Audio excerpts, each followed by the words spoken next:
Please welcome back to my channel. If you're new here, my name is Belinda Strada. Thank you so much for all the love and support. To my returning subscribers, to those people that share my videos and leave commentaries and also educate each and every one of ours, you guys are the real MVP. So lovely, I came across this video on my For You and I thought to share where this brother actually set record straight away. He decided to make everything so transparent in order for some of these people who actually believe that DI or Ray and Sis is a way to go. I'm just going to roll a clip as well as some of other stitches I was able to put together. Please leave me your own thought in the comment section of what you think of this video. And please do not forget that we do not support any form of bullying and harassment. We are just here for educational and informative purposes. And also, I want to say credit to all the teachers. Holy crap, you gotta listen to this. I've never been so in love with a stranger. I don't know if you are attacking DEI because you convinced yourself that racism and discrimination doesn't exist anymore, or if you've just convinced yourself that it's okay. What I do know is that white supremacist groups still feel emboldened enough to march openly in American streets. People are proudly proclaiming themselves racist and bigots on social media and even national television. And I know that it'll be those people that are cheering and applauding for you the loudest when you decide to dismantle diversity, equity, and inclusion in our schools. And the fact that doesn't give you pause, that it doesn't make you feel sick and slimy, tells me everything I need to know about you. When I look at you, the 6 of you that'll vote against this, I'm disgusted. But I'm also grateful. I'm grateful for all the experiences I had that kept me from being like you. You see, there's racists and bigots in my family. I heard the N-word and derogatory jokes growing up, but when I found myself on my own before I'd even graduated high school, that family wasn't there to help me. My friend Liliana's family was. They were Guatemalan immigrants. If it wasn't for them, I probably would have gotten a lot more trouble than I did. Did you know that immigrants are less likely to commit crimes than U.S. citizens? He's right. Statistically. And then there was my friend Trey's mom, taking care of all those kids all on her own. Still somehow always able to find a prayer and a plate for me too. Did you know that black mothers are more than 3 times as likely to be single moms than white mothers? He's right. Statistically. It was the queer kids that helped me learn how to navigate life on the streets. Did you know that LGBTQ kids are more than twice as likely than their peers to be homeless? Right again. Statistically. But because of those kids, when my child came out to me, I was able to be the father that they needed. Despite all of the religious indoctrination I've been subjected to.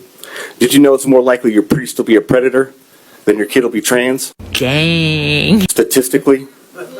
Now I know you don't care about my stories or my statistics. Your fear and ignorance has got you so turned around rather than embracing the future. You're clinging desperately to echoes of the past. That future, it's still coming. And it doesn't look much like you, statistically. Shout out to the student speakers. You may be blind, but these kids aren't. They see you. More than that, they see that you do not see them. So tonight, after you vote against their future and go home to bask in the approval of racists and bigots, Dang. don't mistake this for a day that we stood in your way and couldn't stop you.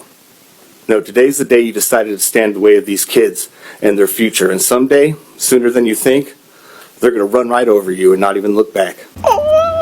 Make good decisions. Oh my god, I love this man. Black Americans saying that they do not like white people is the same as when women say they do not like men. It is a trust thing. Why would they? Think of all of the fucking times that they have been racially profiled or just treated awful because of the color of their skin. They are allowed to have distrust in things that have hurt them. So shut up.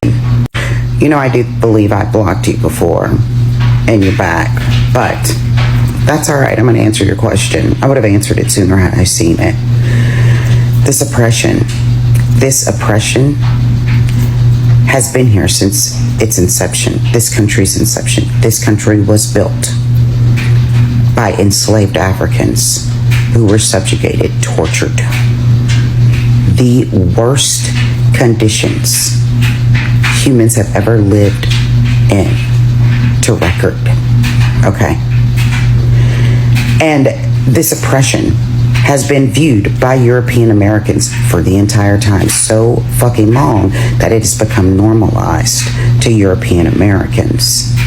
so long that this oppression has been legislated. It is now in laws and in policies, everyday practices. The oppression is systemic. So not only do black people in America run the risk of bumping into a fucking Shiloh Hendrix at the goddamn park, but it is in our everyday life when we buy homes. And this is data-driven facts. You cannot argue fucking numbers, okay? When we buy homes, for us to buy the exact same amount of house as our white counterpart, we have to put more money down.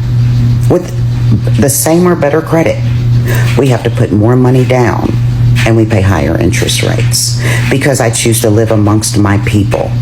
And buying my home, the value of my home depreciates at a quicker rate than my white counterpart because I live around my people. This is data driven, okay? Food deserts. They do not think enough of us to make sure that we have the right types of grocery stores in order for us to feed our families healthy foods. And then that predisposes us to things like hypertension and diabetes. Data driven. In our schools, our children face harsher punishments for the exact same offenses as their white counterparts. The school to prison pipeline is real and data driven. Okay, so our children are more likely to get harsh punishments, expelled, suspended, things like that, where their white counterparts get a slap on the wrist. It is not hard when you know the facts to see how Carmelo Anthony is being railroaded by an oppressive system. And if the roles were reversed, Austin Metcalf would not be facing the punishment that he's facing, because systemically, according to data, that is what happens. In the workplace, I have been in my field for a long time and I do very well, okay? But for me to do as well as I do, I work much harder. You see, my white male counterpart, for every dollar he makes, I make 50 cents. That wealth gap, data driven and proven, is oppression. Okay? And when I tell you I do my job so fucking well that I tell white men what to do. So you know, I know what I'm talking about. This criminal justice system is so impersonal that it becomes personal, because the ideas behind our criminal justice system, this bullshit 13%, that is because we are policed at a higher rate. We are not given the same liberties, the same freedom to express our liberties. So I could have fucking been Sandra Bland. And not because Sandy was a bad woman or I'm a bad woman, but we are both black women. And this country has already decided how it's going to handle us before it even comes in contact with us. I am a very strong woman. I am a strong woman because I recognize the oppression. I refuse to just take it, and I will always buck this fucking system that has been orchestrated, built to continue to feed off of our black lives. And because I do as well as I can within this oppressive system, sure, I could pretend everybody needs to grab themselves by the bootstraps, pull themselves up. But pretending the oppression doesn't exist doesn't make you strong. It makes you weak. I'm Irish, and we were sold as slaves too, and I'm white. Okay, we all know that Irish slave, which was indentured slave, which was paid for your services. Okay, you were taken care of, you were given housing, you were paid. That's not the same as so-called blacks going into slavery over here in America, being oppressed by your people for 400 plus years, y'all. We cannot compare the transatlantic slave trade or slavery with indentured slave. It's not the same, neither is it a comparison. The things that your forefathers have done to me and my people is unforgivable. The difference between slavery and an Irish slave, which we know you were indentured slave, you were paid for your services. When have we ever been paid for anything? Our ancestors built America. You and your people continue to thrive off the backs of me and my people, and y'all have not paid us. Y'all are in debt to us. So when you come on here talking about you're Irish and you were a slave too, you were paid for your services. It's not the same. Neither will it ever be the same. Neither can you compare the two, because it's just not the same. And this is where you so-called white people lack. Y'all always, that's just guilt speaking, because you know what your people have done to me and my people is horrible. And now that it's surfacing and we're rising up and we're speaking out about it, the truth is coming out. We are the children of Israel. We are the holy people of the Bible. And that y'all took us into captivity. And here we are, and y'all still ain't let us go. Y'all raped, robbed, murdered. All the atrocities that y'all have done to my people. And y'all don't get to just go off clean slate. Like, that's not going to be forgotten. That's why you go to the scriptures, and the scriptures literally say, he that leadeth into captivity shall go into captivity. So the times is switching. That's what I speak out about. The disrespect from you all. To even try to compare that is so highly disrespectful. We talk about reparations.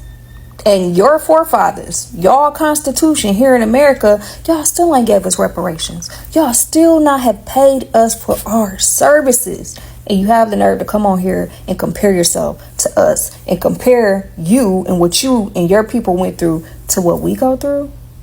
Whoa, are you living under a rock somewhere? And that's why the Most High has to avenge for his people. That's why he have to avenge for us. Because y'all have no morality in you. There's nothing right in you. The spirit that the Most High created in you is crooked and it cannot be made straight. But the Most High, he's going to fix this. And that's exactly why we are where we are today. Segregation, cool, we with it. Separate us. Let us see y'all build up America now. Let us see y'all do all the work. Let us see y'all come up with ideas and ideologies that y'all have been stealing from us for 400 years and propagating off of us and getting rich off of us, and we don't get a penny. We're tired, okay? We want to be separated, okay? Separation and segregation is in the Bible anyways. The children of Israel was always supposed to be separate from y'all in every other nation. So I am okay with it. So don't ever come on an app talking about you was an Irish slave or white people was Irish slaves, which we know was voluntarily, and y'all was paid for y'all services. We still waiting for reparations. Get a grip on it. I had to ask ChatGPT for a word or term that I could use for how I feel about everybody caring about the children in Gaza, the children, Mexican children, immigrants, and everybody else's children and people but my own. And the term that it came up with was moral or righteous resentment. I like empathy for other groups of people, and the reason that I say that is I don't have a choice but to, because empathy is putting yourself in somebody else's shoes. I don't have to put myself in your shoes. You're in my shoes. You understand? You're in my people's shoes. Sympathy requires for me to have a distance from your situation and be an outside observer and say, oh, I feel bad for you, but I don't have an emotional connection because I haven't been through that. I cannot have sympathy for other people because I cannot remove myself from proximity. My people go through that. So I'm not lacking in moral character. What I'm lacking in the ability to shovel out all of these emotions and feelings and activism for other people. When those same people commit atrocities towards my people and ignore my people's genocide unless it is to attach their own struggle onto my own people's. That is not evil. That is not morally wrong. They respond to the treatment of my people. I am not required to have any type of emotional reaction to my oppressor's struggle. You cannot demand the oppressed to stand up for the oppressor. And no matter what situation people are in, the history is outlined and shows that all peoples have been a direct oppressor to my people and continue to be so, especially as Black Americans, especially in African countries. The countries that y'all stand up for that are other non-Black countries have been colonized by non-Black people. In some of these countries, they've damn near wiped out the ethnic genetic pool for Black people that were the original inhabitants because of slave trades. How can I have empathy when you have literally changed the DNA of my people, changed their ethnic makeup to where they are no longer Black in some circumstances, where they have even separated themselves from Blackness, and rightfully so, because they no longer share the phenotype of my people. And in that, turn those same people that used to be my people and should be my people into oppressors themselves, into racists themselves. Because if you have a slur for my people, whether you share my skin color or not, and some of my features or not, you are not of my people. Jarir, Abid, etc., you are not of my people. And that is really the entire precipice of how I feel about the entirety of situations not involving my people. Because here's the thing, if the Black issue had been solved, none of this would be occurring. People had given a damn and not been so focused on exploiting Black people over the past couple thousand years, we would not be in the situation we are in today. So do not tell me about your oppression, because when you are overly oppressed, so are Black people. We have already been through the situation. You lay heavier on top of us with every inch of your oppression. But even when you are not oppressed, it still lays heavy on us, because you will turn around and do the same exact thing as if you were still oppressed. You will still oppress us. That pretty much summarizes how I feel and why I talk the way that I do. If you want to call me prejudiced, that's fine. It does meet the definition. I do prejudge so that I can protect myself, my children, my people, sure. You can't call me xenophobic, because xenophobia is the unreasonable fear of a certain group of people, religion, ethnicity, all that. My fear is not unreasonable. You can call me racist if you want to. In fact, I would love the title. I wish I had the power to be racist. And those are my stances. Toodaloo. Seriously love this. I like the fact that he actually stood up with one voice to tell the truth in front of everyone, in front of their faces, just the way at which it is. You know, it's so easy to talk about how people that looks like me are, are performing Operation Olympics without actually sitting down to articulate or analyze what the problem is. Like, they don't want to actually sit down and really, talk about the issue. But no, all everyone wants to talk about is, oh my God, why are you people still not moving on when whatsoever thing that happened to the Black people happened a long time ago? How do you expect someone to actually move on when the system has been built to repeatedly, you know, oppress this person, make this person have some limitations? Like, everyone is so quick to talk about how, oh my God, Black people, you guys complaining a lot, oh my God, without actually, looking for the root or trying to tackle the root of the issue or the root of the problem. Because they say that when you actually want to solve a problem, you have to first of all go to the root, look for ways to resolve the root. Because when you resolve a root of a problem, it doesn't occur anymore. There's something applicable to what has been going on. Okay, people are so quick. Oh my God, Black people, you guys complain too much. Like, this thing is just something that happens here. But the system keep on repeating or giving reasons why these said people keep on complaining. Like, why not maybe focus on the system and try to see how, oh, we can all work collectively on how to, you know, provide a working system that is going to be of a beneficiary for both yellow, blue, black, red, and white. But no, since the system has already been built to, favor you, to, make you more comfortable, you don't care. It is so easy to actually complain about people's complaints because you are not in these people's shoes. It is so easy to like, oh my god, because you don't understand what these people feel. You don't understand how things are run. You don't understand why they keep on complaining. All you understood is that, oh, the system favors me. Okay, I don't care about another person. So these people that the system does not really favor, they should just shush up. This past election and the aftermath has actually taught so many people a lesson, especially those people who actually believe that, oh, black people complain a lot of oppression, Olympics, and all of that, because some people are beginning to face a little bit of what it means to be a black person.